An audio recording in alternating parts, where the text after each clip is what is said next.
بسم الله الرحمن الرحيم الحمد لله رب العالمين والصلاة والسلام على إمام المرسلين وخاتم النبيين سيدنا حبيبنا محمد بن عبد الله وعلى آله وصحبه ومن والاه ودعا بدعوته إلى يوم الدين وبعد السلام عليكم ورحمة الله وبركاته. Notre hadith de ce jour a été rapporté par Abu Huraira et donc voici le contenu du hadith. عن أبي هريرة رضي الله عنه قال رسول الله صلى الله عليه وسلم والذي نفس محمد بيده لخلوف فم الصائم أطيب عند الله من ريح المسك رواه البخاري ومسلم. Notre hadith du jour a été rapporté par les grands compagnons du prophète sallallahu alayhi wa sallam. Abu Huraira, dont son vrai nom est Abdurrahman bin Sahara, d'aussi qu'Allah subhanahu wa ta'ala l'agrée, ainsi que tous les autres compagnons du prophète sallallahu alayhi wa sallam. En disant ceci, le prophète sallallahu alayhi wa sallam a dit والذي نفس محمد بيده لا خلوف فم الصائم أطيب عند الله من ريح المسك.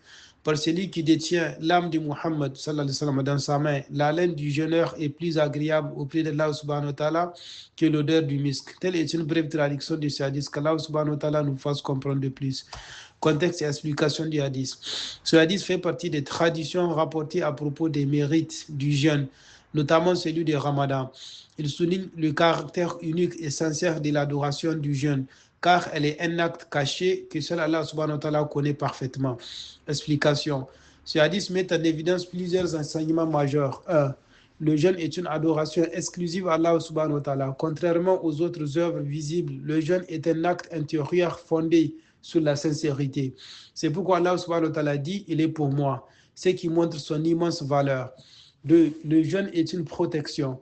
Il protège du péché dans cette vie et du châtiment dans l'au-delà. 3. La réforme du comportement. Le jeûne ne consiste pas seulement à s'abstenir de nourriture et de boissons, mais aussi à maîtriser la langue, la colère, les comportements agressifs. 4.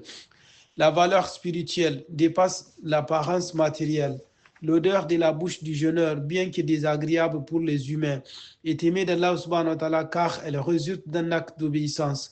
Cela montre que la valeur des actes est jugée selon leur intention et leur sincérité. 5. Les deux joies du jeûneur. Une joie immédiate, la rupture du jeûne. Une joie éternelle, la récompense auprès d'Allah subhanahu wa ta'ala au jour de la résurrection. Qu'Allah subhanahu wa ta'ala nous fasse comprendre de plus. À ne pas oublier qu'aujourd'hui nous sommes un vendredi. Il faut donc beaucoup multiplier la prière sur notre très cher prophète sallallahu alayhi wa sallam tous les temps et spécialement en ces jours de vendredi. اللهم صل على محمد وعلى آل محمد كما صليت على إبراهيم وعلى آل إبراهيم إنك حميد مجيد اللهم بارك على محمد وعلى آل محمد كما باركت على إبراهيم وعلى آل إبراهيم إنك حميد مجيد. Telle est une formule de prière sur le prophète sallallahu alayhi wa sallam qu'on peut faire. Et il faut lire aussi la sourate Al-Kahf, c'est-à-dire la caverne. Ainsi, il est fortement recommandé d'aller à la mosquée très tôt après avoir pris une douche, se parfumer et porter de jolis habits. Et les deux derniers ne sont valables que pour les hommes, car pour les femmes, il est strictement interdit pour elles de se parfumer et porter de jolis habits quand elles sortent de chez elles pour aller à la mosquée ou au marché ou bien au travail. Si elles doivent le faire, et bien qu'elles le fassent de leur foyer.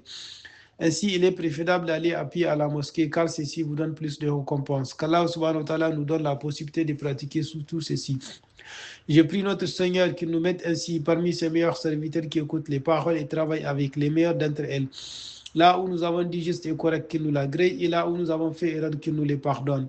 Je prie également notre Seigneur qu'il puisse pardonner à tous nos morts musulmans, qu'il leur fasse miséricorde. Et nous qui sommes encore en vie, qu'il nous fasse vivre une vie pieuse, qu'il nous fasse mourir en pleine foi, qu'il ne nous tienne pas rigueur, et que la mort nous soit un repos total. Les musulmans qui éprouvent des difficultés de la vie, à savoir la dette, les soucis, le chagrin, la pauvreté, la maladie, etc., qu'Allah subhanahu wa ta'ala leur vienne en aide, car c'est à lui qu'appartient la solution à tous les problèmes.